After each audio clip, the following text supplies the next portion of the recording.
Good morning everyone and welcome back to the channel. আজ হলো বিশ্বকর্মা পুজো, মঙ্গলবার, আর ঘড়িতে বাজে এখন 8টা বাজে।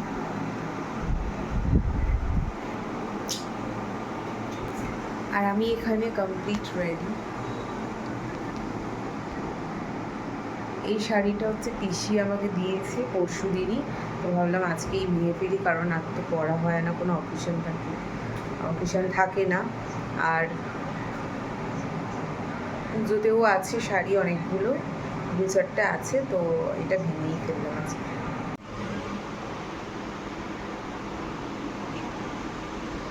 তো এখন আলতাটা পরে নেবো, আলতাটা পরে চলে যাব। ঠাকুরমশাই এখনো আসেনি, আসবে।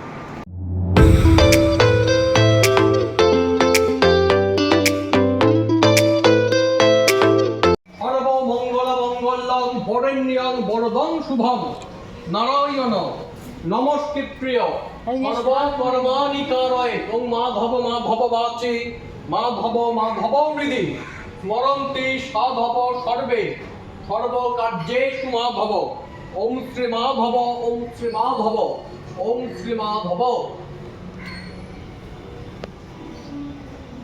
ওম স্বস্তি না ইন্দ্র বিদ্ধশ্রবা স্বস্তি না পুষা বিশ্ববেদা স্বস্তি না তার্ক অরিষ্টনেমি স্বস্তি না বৃহস্পতি। তো দেখানোর জন্য অঞ্জলি কেন ঘুড়িটিটা ধরা না আমার বস না, তুই চলে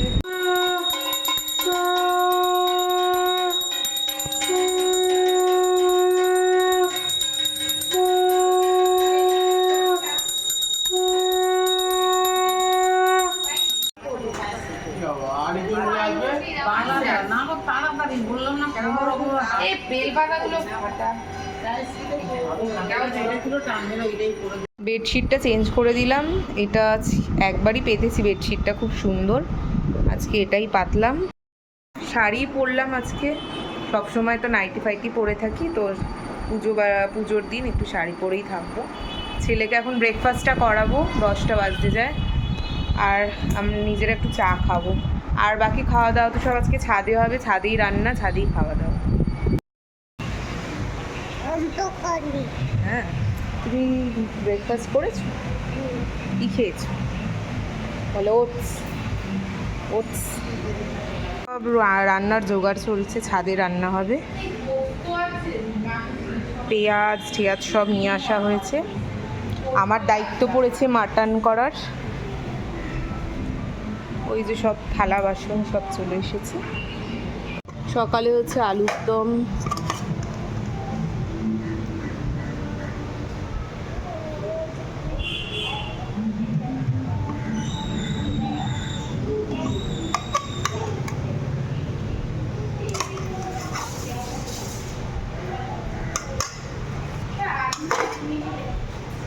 আর এই যে লুচি হোয়াইট।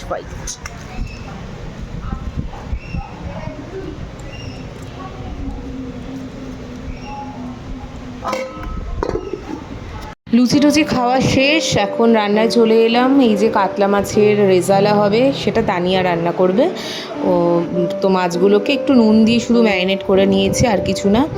হলুদ দেওয়া যাবে না, রেজালাটা যেহেতু সাদা হয় তাই হলুদ দেওয়া যাবে না। কিন্তু হলুদ না দিয়ে মাছটা ভাজতে গিয়ে একদম মানে দম বেরিয়ে গেছে, এত বীভৎস ফুটছিল, মানে আমার চোখে মুখে তো অনেকগুলোই ফুটে গেছে, আর হাতেও তেল ছিটে এসেছে। আর এখানে পেঁয়াজটা সেদ্ধ করে নিতে হয় রেজালা করতে গেলে। পুরো রেসিপিটা আমি তো দিইনি, আমি ব্লগে চেষ্টা করব, ব্লগে না মানে শর্টসে চেষ্টা করব রেসিপিগুলো শেয়ার করে দেওয়ার।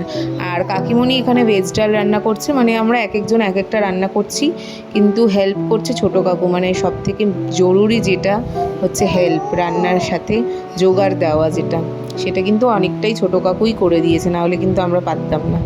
আর এই যে মাটনটা ছোটো কাকু ধুয়ে রেখে দিয়েছে, আর এগুলো সব মশলা টশলা পেস্ট করা হয়ে গেছে। রসুন বাটা, আদা বাটা, চারমগজ কাজু বাটা।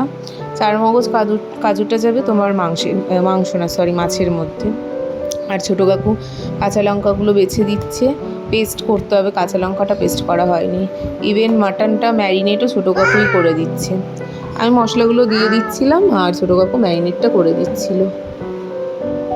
তো ম্যারিনেট করে রাখলে তো একটু মাংসটা বেশি ভালো হয় টেস্টটা, কিন্তু আর একটু আগে ম্যারিনেট করলে ভালো হতো। আর এখন তানিয়া সব ফোড়ন দিয়ে রেজালাটা রান্না করছে। প্রথমে রসুন বাটা দিয়ে দিল, রসুন বাটাটা প্রথমে তেলে ভেজে নিয়ে তারপরে আদা বাটা দিতে হবে। এভাবেই মানে রান্নাটা করলে বেশি ভালো হয়। আদা রসুনটা একসাথে না দিয়ে রসুনটা আগে ভেজে নিলে সেটা টেস্টটা আরও বেটার হয়। মানে সবাই কিন্তু আমরা রান্না করি, কিন্তু সবার রান্নার প্রসেস আলাদা হয় বলে হাতের রান্নার স্বাদটাও কিন্তু অন্যরকম হয়। আর এটা হচ্ছে সেই সেদ্ধ করা বাটা পেঁয়াজটা। আদা রসুনটা ভেজে নেওয়ার পর এবার পেঁয়াজ বাটাটা দিয়ে দিল। তো এগুলো সব দিবি যতক্ষণ না তেল ছাড়লো একটু ওই মশলাটা দিয়ে ততক্ষণ কষিয়ে নিয়েছে। এর মধ্যে একটু শুধু জিরে গুঁড়ো দেওয়া হয়েছে, লঙ্কা কাঁচা লঙ্কা বাটাও দেওয়া হয়নি। এই রান্নাটা একদম সাদা রাখার জন্য কাঁচা লঙ্কা বাটাও দেয়নি, এর মধ্যে একটু গোলমরিচের গুঁড়ো দিয়ে দেওয়া হয়েছে। আর কাঁচা লঙ্কাটা চিড়ে কয়েকটা লাস্টে দিয়ে দেওয়া হবে, তাহলে একটু ঝালও হবে আর মানে রঙটাও বদলাবে না। আর রেজালাটা ন্যাচারালি খুব একটা ঝাল খেতে হয় না, হালকা মিষ্টি খেতে হয়, খুব সুন্দর লাগে। প্রথমবার খেলাম আমি রেজালাটা। আর তানিয়া রান্নাটা খুব সুন্দর করেছিল, সত্যি কথা সবাই খুব প্রশংসা করছিল। আর এর মধ্যে দিয়ে দেওয়া হলো এখন টক দই। টক দই দিয়ে এটাকে আবার ভালো করে তেল ছাড়া অবধি কষানো হবে, তারপর জল দিয়ে দেওয়া হবে। মাঝে মাঝে আমি একটু নেড়ে দিচ্ছিলাম, ও মশলা দিচ্ছিল। তো এইভাবেই একে অপরের সহযোগিতায় আমাদের এতগুলো রান্না সম্পন্ন করেছিলাম আমরা।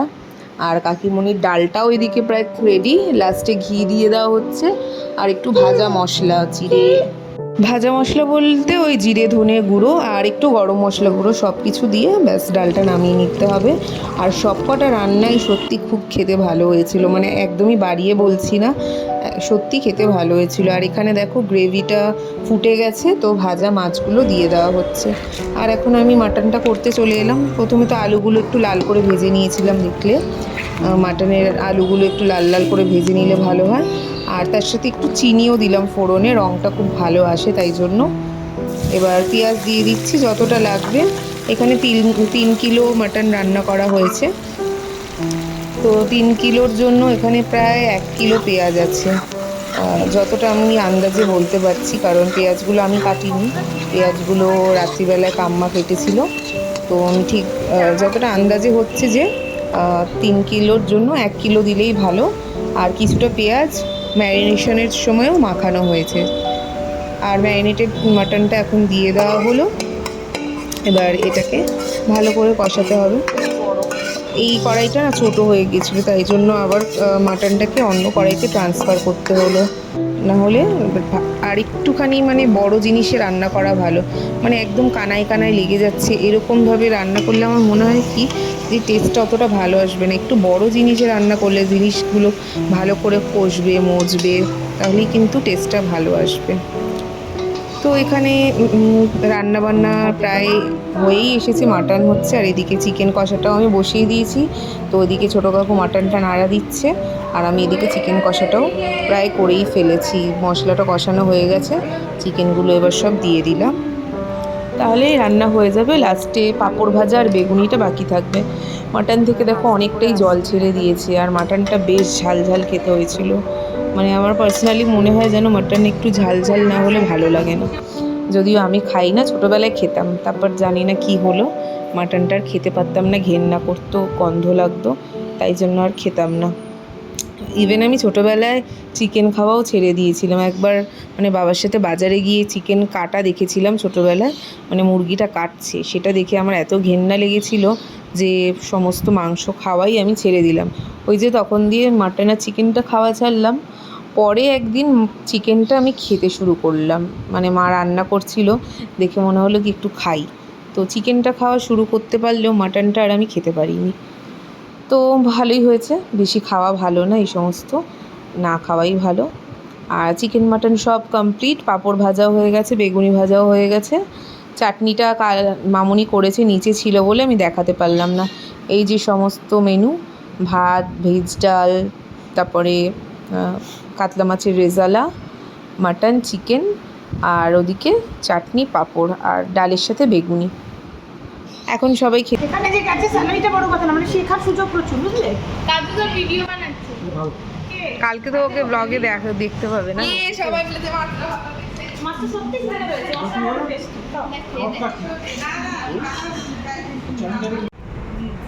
ব্যাস